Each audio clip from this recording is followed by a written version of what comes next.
Hi, this is Robert Clinky-Beard with the Commercial Landscaper Podcast. Really excited to spend the next 30 minutes with you and really find out what ways in which we can improve your business. If you go away with 1-2 improvements to your business on a weekly basis, that makes significant progress over the year. We really hope you enjoy the shows. I encourage you to like and share with your friends, your network, your family members. Based on my book, The Ironman Mindset for Entrepreneurs, I want to pull out some type of content, some type of nugget every single week, meeting a guest, and that helps you develop your business and become more profitable. So check out the Wilson 360 website, look at some of the coaching programs, look at some of the training courses, click on those links, figure out how can we help you. We have now 14 people on the team that can come and help your business. So cheers everyone, have an awesome day. Hi, this is Robert Clinky-Beard with the Commercial Landscaper Podcast. Really excited today to be joined by two great gentlemen, Evan and Tanner. Welcome to the show today. Thanks for having us. Thanks, Robert. So, Evan, I'm going to get you both to just spend a couple minutes just talking a little bit about your background in the industry, and then we'll jump on to you, Tanner. So we'll jump right in. So welcome, Evan. Great. Thanks, Robert. So Evan Shufflebarger. I'm a VP of Corporate Strategy for HeartLand. I've been at HeartLand for about 5 years, which is really, my time in the industry. So just joined landscape with this role. Prior to this, I was doing M&A in the logistics space. I've done some commercial real estate and, fixed income investing earlier in my career. And it's been great here at HeartLand. So I'm primarily, formerly out here at HeartLand, I was the VP of M&A. I still have oversight on, kind of deal sourcing and relationships, M&A due diligence, and also M&A integration. So those are kind of my main M&A functions. And I also have oversight to our business intelligence team, which is, Power BI and how all of our different systems like Aspire interact and how it produces kind of different data. So always been kind of a data nerd, but also the M&A side has been, where I spent most of my career and where most of my kind of skill set is. So really cool opportunity here at HeartLand and just a great team that we have and just makes everything a lot of fun. That's awesome. You sound like a busy person. Yeah, some days. Cool. And then Tanner, do you want to give us a little bit about your past and your roles? Yeah. So Tanner Spross. I'm the operating partner with HeartLand for our Southwest region. I'm a landscape industry lifer. Started in the industry very young. My father owned a business in landscaping here in Tucson, Arizona. And so anytime that really I wanted to spend any time with my dad, it was in the field or at the office helping him put together bids, things like that. So first job in the industry was in construction, just digging trenches, and worked with the company throughout high school and college. And when I finally graduated from the University of Arizona, spent some time in our operations leadership, sales leadership, and then ultimately my father had merged his business with a company called Santa Rita Landscaping with a couple gentlemen that he went to high school with. They began planning for their exit, ultimately to retire, and made me their CEO in 2018 to help with that exit, and have led this business now through a couple sale processes over the last 5 years or so, and have helped us expand into the maintenance arena and then expanding this business into the Phoenix market as well. Our last sale process, we settled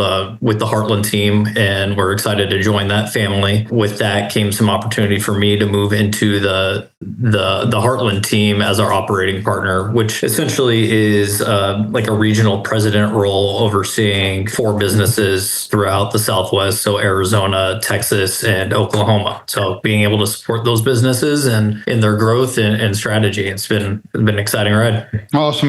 You brought back some great memories there. Tanner, from Arizona, got some good friends down in Tucson, definitely know of Santa Rita. So a lot of good memories there. So you're probably enjoying the weather right now. Yeah, it's, what is it, December 18th, and it's about 80 degrees and sunny right now. So can't complain. Yep. Don't ask me about the summers though, as you know. Yeah, so that's why I moved. So I'm not sure who's the best person to tell the audience a little bit about HeartLand in terms of the scale of the company, because there are listeners from all around the world, and when they hear HeartLand, it probably doesn't mean much to them. So just in terms of either number of locations, number of employees, revenue, if you're willing to share that, but just give us some scope of that. Yeah, I'm happy to do that, Tanner. So HeartLand kind of from the get-go, and maybe I'll dovetail this into kind of the story of HeartLand, but from the get-go, it's been kind of a holding company or something like that. We've always tried to kind of stay under the radar a little bit. We like to put the focus on the companies that we acquire. So our strategy has always been to acquire one of the best companies in the market that has a great brand and a lot of equity with that brand, relationships with customers and employees, things like that. So again, a lot of people are not going to be familiar with HeartLand, but we would hope that in the markets that we operate in, folks know the platform companies that we have there, like Tanner mentioned, Santa Rita and Tucson, or here in Kansas City, it's Signature Landscape. So with that, in terms of revenue, we're probably plus or minus 600 million. And, luckily with the lawn and landscape and the landscape maintenance or landscape management magazine, most folks report their revenue. So not something totally confidential there. We're operating in about 25 of the top 50 metropolitan statistical areas, MSAs in the United States. And we've got about 5,000 employees. A lot of employees. Yeah. Yeah, that's a great sized company. I'm sure you've got your hands busy with that. Just a quick question that pops to mind. When you go into a market or identify a company, are you putting that HeartLand stamp on it in terms of the rebranding them? Are you keeping their brand around for a while? How does that typically work, or does it a case basis? Yeah, it sort of depends. I mean, different ways to cut it. But generally, as I kind of said, we're looking to acquire a company that we think has already got a great brand and really good footprint in the market. So we're not looking to rebrand it. Sometimes, and different companies have they had redone their logo more recently or less recently. So if the logo is circa 1980, we're probably going to want to refresh it and bring it into the 21st century. But that doesn't mean we're changing the brand or that we're changing the way that the company does business with their customers. We had originally a lot of our kind of earlier vintage operating companies. They have the little tagline that says a HeartLand company. We have not that we've gotten away from that. We just don't see it as big of a deal. As we've started to get more experience, we just kind of say, hey, HeartLand shouldn't be adding a whole lot in terms of what the customer thinks, right? We want to keep the good relationship that those companies had, Santa Rita, Signature, all the other great brands that we have. We want to keep that at the forefront. And another stat that I like to tell, companies when I'm talking to them, we have those 5,000 employees. We probably have a few more than this, but roughly 50 employees at HeartLand. So for every person in our operating company, there's for every 100 landscapers, there's one kind of corporate person. So we try to keep that ratio as low as we can. When you talk about different metropolitan areas and use Tanner's example where you've already got a presence down in Tucson. If a company's listening to this and they're maybe based in Scottsdale or one of the other suburbs of Phoenix, does that mean that they still have an opportunity to look at partnering up with HeartLand, or is that market already taken? How does that usually play? Yeah, and I can take that one too, Tanner. But I would love you on the specific. Have you comment on it? I think the example I would give you, Robert, is again we're going to do what works best from the overall company perspective. So a good example is what we do kind of up in the Philadelphia market. We have several different brands that coexist on just different sides of the state lines, whether it's PA or Delaware or New Jersey. And that's worked really well for us. And in other scenarios, we've acquired businesses in Virginia and Maryland, and we've rebranded that under our platform Heritage. It just sort of depends on, again, how the customers feel about the brands and how the company stands on its own or it doesn't. But Tanner, that's a good hypothetical specific to your markets. Yeah. Just to add to that, when we went through our sale process as a Santa Rita team, that was something that was really attractive to us with the HeartLand team, was just the thoughtfulness that we want to invest in good businesses with good management teams. And there's a secret sauce, so to speak, of each business that makes them special. And that's what you don't want to change or mess with. And you really just want to help support that. So even here in Arizona, we acquired another business in the Phoenix market called Four Peaks Landscape. Santa Rita and HeartLand didn't have the name recognition or the brand recognition that business did in that market. So, they're still operating under their brand, but is supported and a part of the bigger team as well. So I don't think there's a one size fits all. And the bigger message is we want to partner with good businesses and good people. And we'll identify what that means in each individual situation. No, that makes sense, Tanner. And while you're chatting there, speak from personal example,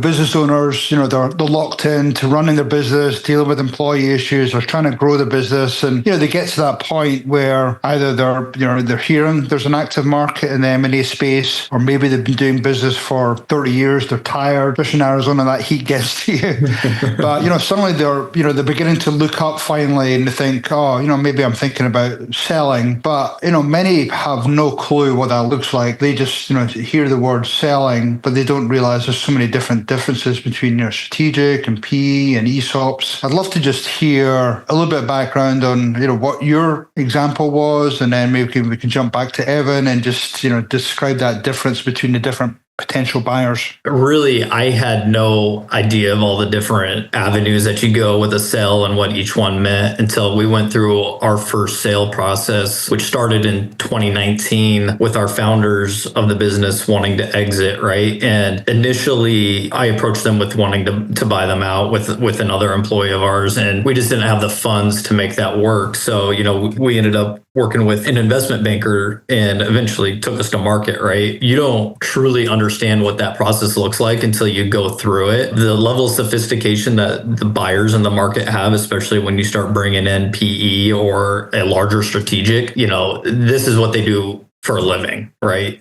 We've got an M&A team. For most sellers, it's the only time that you're going to go through that process, right? So the advice that I give folks that I talk to now is you really need to be thinking about this well ahead of even wanting to sell your business, right? And if you can build your business in a way that makes you more attractive to a buyer, even if you don't want to sell, like what a great business to have, right? And then you're ready when the time has come. Instead of being forced into a situation, you have a lot more leverage on the sell side at that point. So, I could get into what the different buyer profiles look like that we came through, but eventually that first one we landed with was a PE firm, a smaller PE firm. And that transition to going from a founder privately owned business to a PE firm that didn't have a ton of experience in the landscape industry was quite an experience. Evan, I'll jump over to you just to continue in that same vein.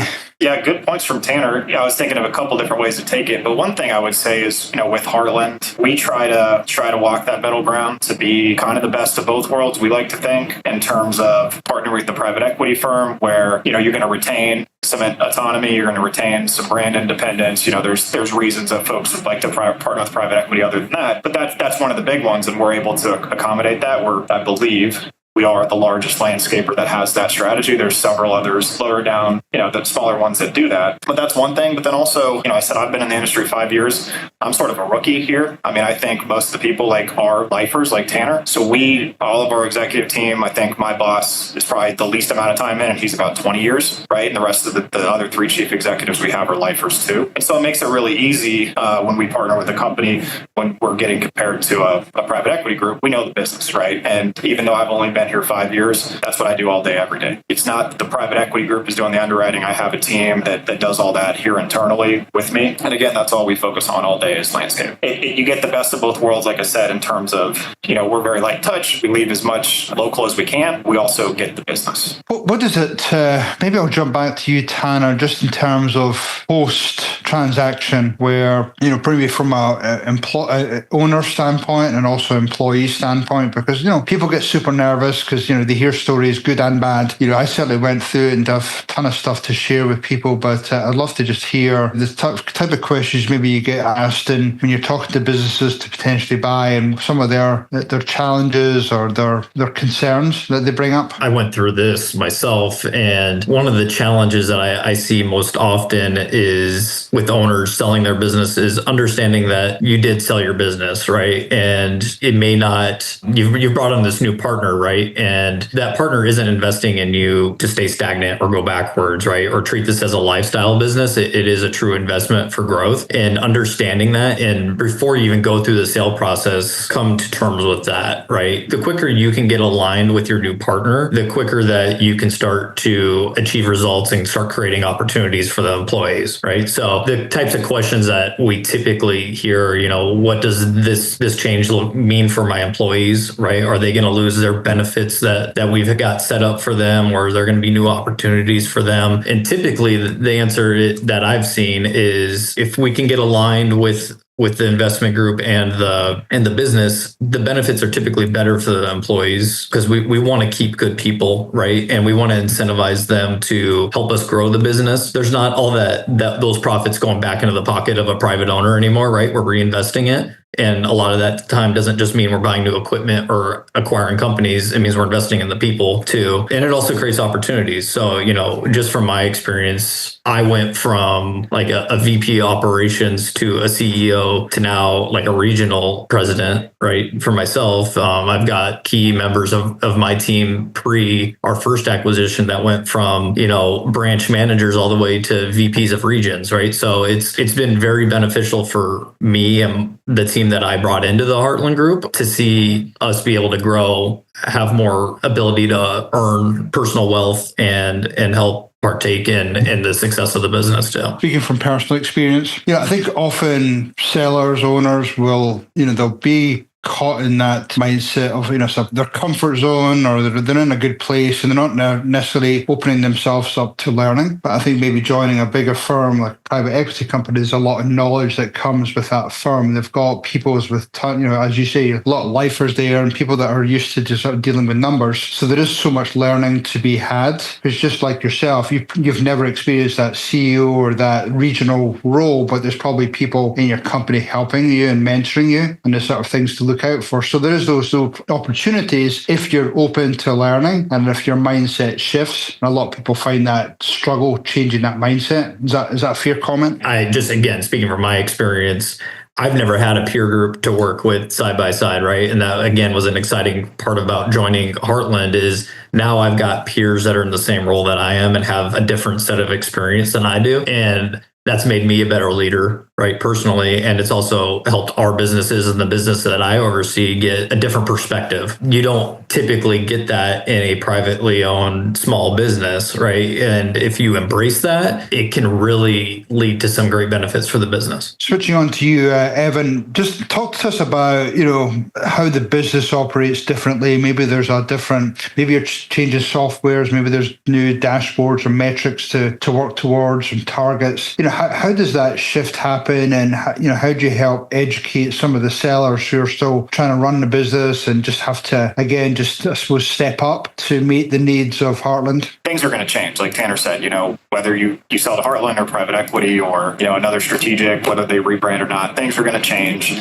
Kind of the opposite of what Tanner said, that free cash flow as an owner that you had going into your pocket and, whatever you're spending it on, that's not going to be there necessarily post-close. So for us, when you think about changes, there are some things that are non-negotiable, I guess I'd say. I mean, we want to put all of our companies on Aspire. That gives us an opportunity to, Tanner, with your former equity partner, I know you were doing 100-page presentations every month for them, right? And so with Aspire, what that allows us to do, and what Natalie Shaw and myself do with our business intelligence, it allows us to really pull that data out. And how many, Tanner, you don't have to put together any presentations each month at this point, right? That's done for you based on the data that we have. So, we're going to ask to change to our insurance. We have a group captive on healthcare, which allows us to, usually bring down healthcare costs or certainly increase coverage for our new employees. We need to get folks on our, property casualty insurance. A lot of times we see companies, they don't necessarily have a branch-based model. Maybe they have multiple location satellites, but it all kind of reports up through the mothership, and it kind of makes it tough to, kind of have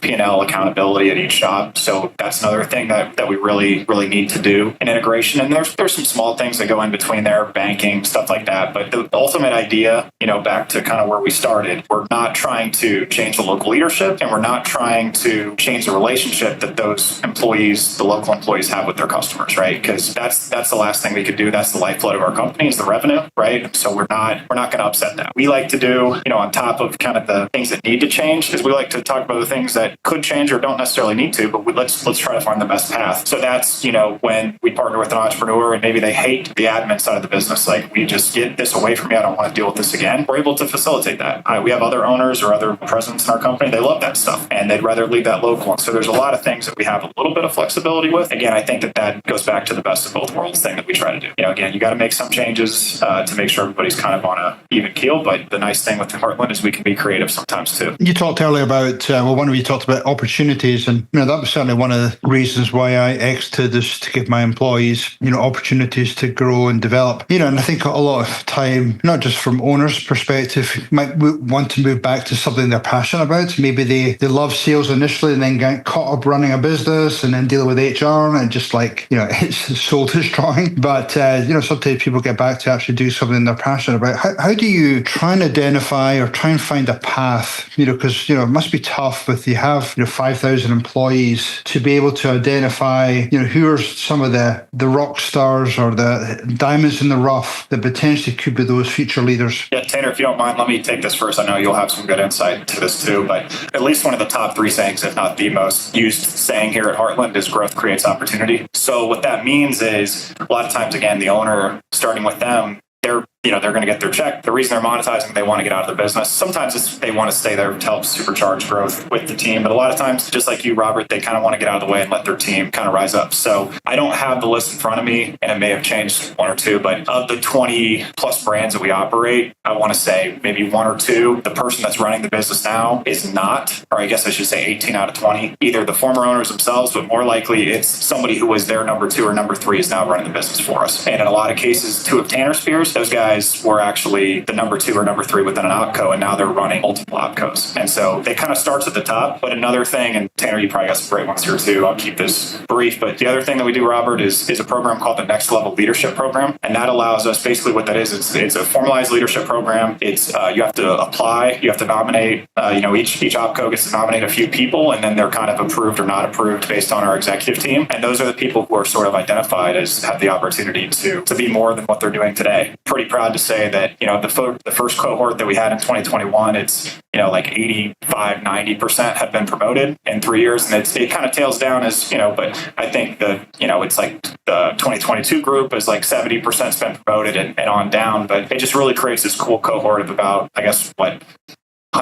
150 folks that have gone through the program now, Tanner, that all have this kind of their own community, and they have their own opportunity to get visibility within the executive team. So they all present at our annual forum in December in Kansas City. And it's just, I really look forward to that every year. I make some notes on each person, and then, to see that person get promoted later, or they're making a presentation on something else. It's just really cool to keep track of those folks' career. Tanner? He dropped a few good nuggets in there, but another one that we say is first who, then what, right? So we understand that we can't achieve our ultimate goals without the right people in the right seat. And we try to identify who those emerging leaders are and put them through different training programs. We really try to invest back in our people because we know they're really the fuel for us to get to where we want to go. I would just add, those are all great parts of our culture and what we feel like makes us unique and special. But for anybody looking to sell their business or starting to even, think about that, is you got to identify what's important to you, right? Like what we just discussed in those opportunities was important to me when we went through the sale process. Others might just be, maximizing the value that you get from all the hard work that you put in over the years. Others might be, going the ESOP route and wanting to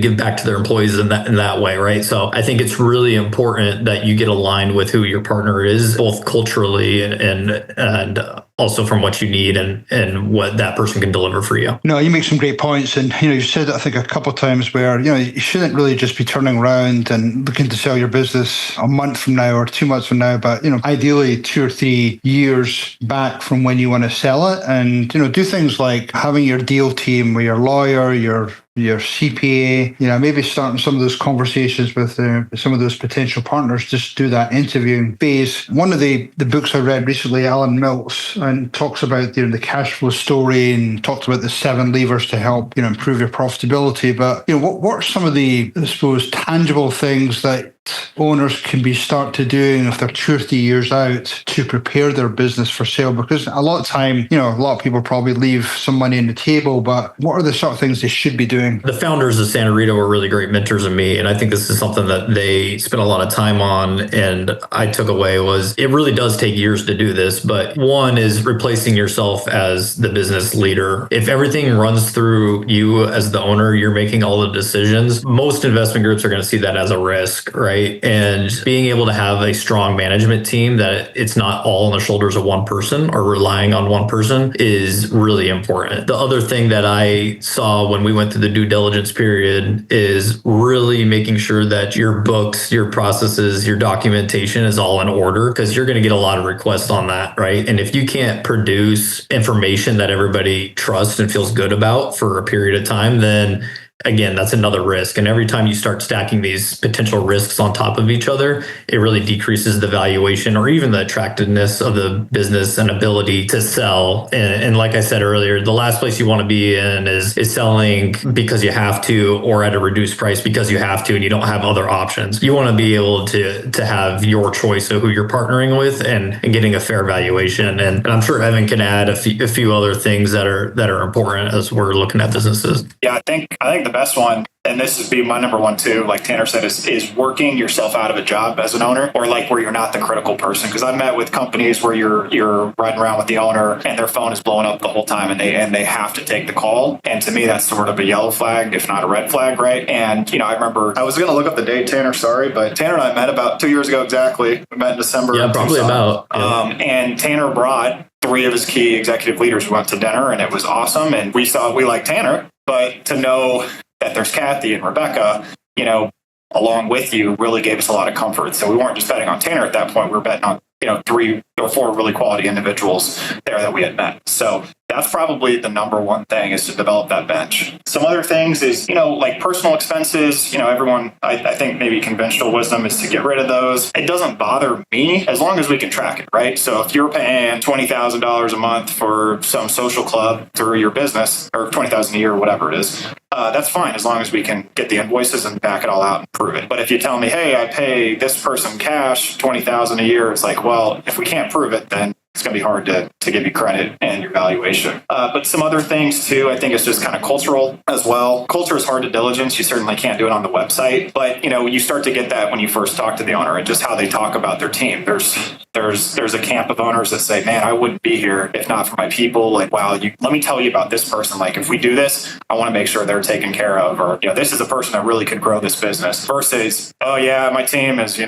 not, they're all kind of, second rate, and I did this all myself. That's not the kind of person we want to be partnering with. So, culture, I know you can't change overnight, but that's probably something to keep in mind too, is just how you talk to your employees daily. Because whether or not we get to meet them, it's probably going to come through in some of the diligence. We're going to be able to tell that the people are sort of undervalued. I think obviously the industry is very focused on maintenance. So if I was just to tell an owner, at a bar, at a conference, how can I get more value in my business? Probably to shift your mix more to maintenance is a pretty obvious one. But another thing, like Tanner said too, is the data quality. If, Santa Rita is and still was and still is, you got a good chunk of maintenance and a good chunk of construction. And when we were going through diligence, Tanner, we couldn't tell where you were making the money or not. If you didn't have good job costing, that's going to be hard. And like I said, God forbid you're someone on the buy side like myself that's a huge data nerd and does that stuff for fun at night, we're going to find that. So, those are a couple more things. We could riff all day about this, but those are a couple things that came to mind for me. I think Evan nailed it with the culture piece. Like there's a few gatekeeping items, right? Like you got to be profitable above a certain percent, right? Retention's got to be good. You got to have the right mix of work. If the cultures aren't aligned, we'll pass, right? And Evan could probably point to a few large businesses that were profitable and did good quality work, but cultures weren't aligned, and that's just a deal breaker for us. Absolutely. Evan, I love your 20,000 a month club. I want to go to that club. I don't know what kind of club that is, but I was thinking 20,000 a year for what it's worth. I was waiting for the golf invite there, Evan. Yeah, no kidding. Yeah, you and me both. How about mix of work? If you're doing 80% maintenance, but what does that mix of work? Is there any sort of red flags there in terms of heavier HOA or commercial or residential? Any sort of advice there for potential sellers here? It's tough. I guess it depends on where you are, right? As some more resort, or I was just thinking like travel focused markets are probably going to have a bigger condo, multifamily kind of mix, and more industrial parts of the country. I think the upper Midwest are probably going to have more industrial work. So there's a function of that where we're just going to understand that's, the business to some degree will be a reflection of the real estate market of the city in a larger sense. But yeah, I think multifamily is probably one that's tricky just because those property managers turn over so much quicker. And so when you lose the property manager, you're probably going to lose the account, right? Unless you probably coin flip. HOA is a different animal. Tanner's business in Phoenix that he mentioned, Four Peaks, that's pretty much all HOA, right? They love that. And we have a couple other businesses, our business in Northern Virginia, Heritage, that's, they're HOA focused. And you can make a damn good business focused on HOA, no doubt. So I don't know that the mix makes that big a difference. I mean, I think it's partially more like, what's the price discrimination or the price elasticity of the particular customer? So we say retail, that can be super, super high-end retail that's, very, very nice work, or that can be in a convenience store, right? So I think that's part of it. And then, like you said, with service lines, again, maintenance is going to be the most valuable because it's basically can become an annuity that you can really predict your cash flows if you can retain it. But, I'd say not all maintenance is the same, i.e. the convenience store example, but also on the construction side. If you're doing really good construction install works that are negotiated work and it's not getting beaten down by a big, open bid process, and you can demonstrate that you're turning that construction work into long-term maintenance, that's a lot more attractive than, like I said, the opposite. So Tanner, you can add on to that. Every market's different and it depends what is available in that market. I think it's more about the mix of maintenance work versus other services. So, again, just pointing back to my experience, the first time we went to market, we were about 80% construction here in Arizona. And, we got a fair multiple for that. But over the next 3 to 4 years, we flipped that and we became 60% maintenance, right? And that wasn't by stopping install work. It was by growing the business as a whole. And the multiple we received once we made that switch above 50-50 was significantly larger than the first time around. Yeah, definitely. Maintenance, that recurring revenue makes a huge difference. Just beginning to wrap up here in terms of time. Any other parting words of wisdom that you would like to share to people that are just starting to get on the radar, maybe a year, 2 years, 3 years out? Anything else you think would be a good share? I could give a shameless plug and just say, and I'm sure this is true of other strategics, but, if you are thinking about selling and there is some work that goes into it and the prep will pay off, but there is the opportunity for, a company like HeartLand that has an M&A team in-house to kind of jump ahead of that and just see if you're ultimately trying to sell for X, I'd be happy to look at the numbers, right, and see if there's a way to short circuit it and just to get to the outcome that you're wanting. So I think I would encourage buyers or sellers to, I try not to do too much cold outreach because I hate it when folks do that to me, honestly. But I know that a lot of the well-known businesses are getting reached out to on a daily basis, if not more, multiple times a day. So I get that. But if you see someone that hey, I could see myself selling to that group anyway, it might be worth kind of kicking the tires on the conversation just to see. But again, it's, it just depends on what you want to do and what your time frame is. So I'll say that and pass it to Tanner. And I think it's kind of the theme of the conversation is this doesn't happen overnight and you really got to put some forethought into it. And I think building out your deal team, like you mentioned, Robert, is really smart. Yeah. Identifying, if you want to work with an investment banker or an attorney, your tax attorney, all these things to make sure that you feel good and you're going out to market with a team that you trust. And then identifying what's really important to you, right? Is it getting the most valuation, or is it about creating opportunities for your people, or is it about cultural alignment with your next partner? And all those can take you down a lot of different paths. So do your research about who's out there. And it's really a long process, and preparing yourself for that ahead of time, it will serve you best in the long run. And on Tanner's point, I know you brought this up too, Robert, I would definitely echo pick a good deal team, get an M&A attorney, not your real estate or your collections attorney. If you're going to hire a banker, go hire a good one. Don't hire just don't hire a bad one. Make sure that they've done a lot of deals in the space and they can talk to what they're doing, Yeah. So cool. Thank you, guys. How do people get in touch with you? Just if they want to just pick your brains a little bit more, find out a little bit more about the process, what's the best way to do that? Yeah, I would say two ways for me would be LinkedIn. You can search me Tanner Spross, that's Spross, or feel free to shoot me an email anytime. It's tspross@heartlandcompany.com. Likewise, I would say LinkedIn would be the best. Evan Shufflebarger, I won't spell it out for y'all, but Shufflebarger@heartlandcompany.com works too. But yeah, LinkedIn's probably the best. There shouldn't be anybody else on LinkedIn with my name. So, well, thank you guys for your time. I know you're both really busy, but I really appreciate your sharing your knowledge and your experience with everybody on the call. So keep in touch. Thank you guys. Appreciate it, Robert. Okay. yeah, Cheers, thanks a everyone. lot, Robert. Take Cheers. care. Thank you. Bye-bye. Hopefully that was pure dead brilliant for you today. We've got some great Ironman mindset takeaways for your business and for your leadership role. This is Robert Klinkenbeard, the Commercial Landscaper Podcast. Check us out on all the different podcast channels. Check us out on YouTube. Like, share. Also check out our website, thecommerciallandscaper.com or wilson360.com. Check out some of the digital courses. Check out the book, The Ironman Mindset for Entrepreneurs. We want to make sure we have a pure, dead, brilliant day. Cheers, everyone.